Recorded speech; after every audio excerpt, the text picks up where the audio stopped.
एक बार मुगल सम्राट अकबर दरबार में बैठे थे, तभी सभी दरबारी व कुछ सैनिक भी थे पास में।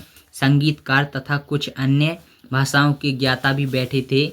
गीत संगीत का कार्यक्रम चल रहा था और पूरा जो है कि दरबार आमोद प्रमोद में डूबा था, यानी आनंद में डूबा था।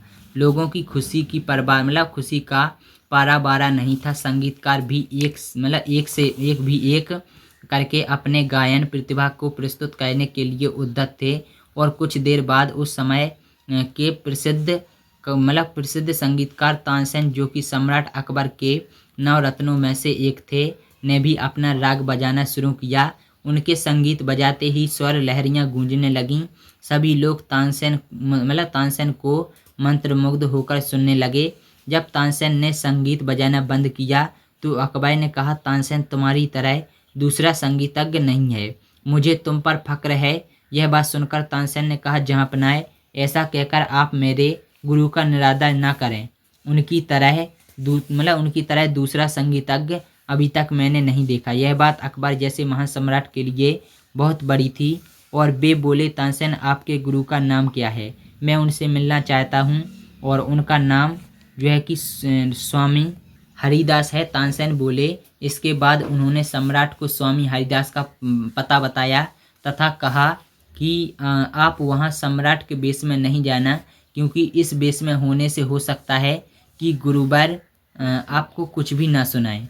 तानसेन की बात सुनकर सम्राट ने सोचा, जिसका शिष्य इतना प्रतिभाशाली है तो वह स्वयं कितने महान संगीतज्ञ होंगे। मैं वहाँ जाऊँगा और दरबार की सुख सुविधा का प्रलोभन देकर ऐसे संगीतज्ञ को अपने दरबार में रखूँगा। इससे मेरा यश और भी बढ़ेगा। ऐसा सोचकर सम्राट अकबर स्वामी हरिदास जी से मिलने चल दिए। जब वे स्वामी हरिदास जी के पास पहुँचे, उस समय स्वामी जी अपनी संगीत साधना में लीन थे। यह देखकर वेश बदल कर पहुँचे सम्राट ने उनका ध्यान भंग करना उचित नहीं समझा। थोड़ी ही देर बाद जब स्वामी हरिदास ने गाना बंद किया, तब अपनी आंखें खोलीं तो सामने खड़े व्यक्ति को देखकर उन्होंने कहा, राजन आइए बैठिए। हरिदास के इन शब्दों को सुनकर अकबर आश्चर्यचकित हो उठे।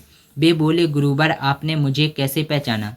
हरिदास बोले, राजन, वेश बदलने से वास्तविकता नहीं छिपती। जिस तरह फूल की सुगंध दिखाई नहीं देती, केवल उसका अनुभव मात्र किया जाता है, उसी प्रकार कुछ प्राप्त करने के लिए वेश नहीं बल्कि विचारों व भावनाओं में परिवर्तन की आवश्यकता होती है। स्वामी हरिदास के इन शब्दों का सम्राट अकबर पर बहुत गहरा प्रभाव पड़ा और स्वामी हरिदास की मुक्त संगीत साधना के प्रति समर्पण की भावना को देखते हुए अकबर उनसे और कुछ कहने का साहस नहीं कर सके।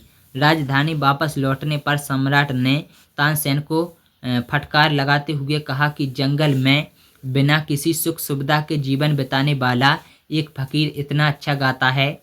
तुम्हें तो सारी सुविधाएं हैं, तुम वैसा क्यों नहीं गा सकते?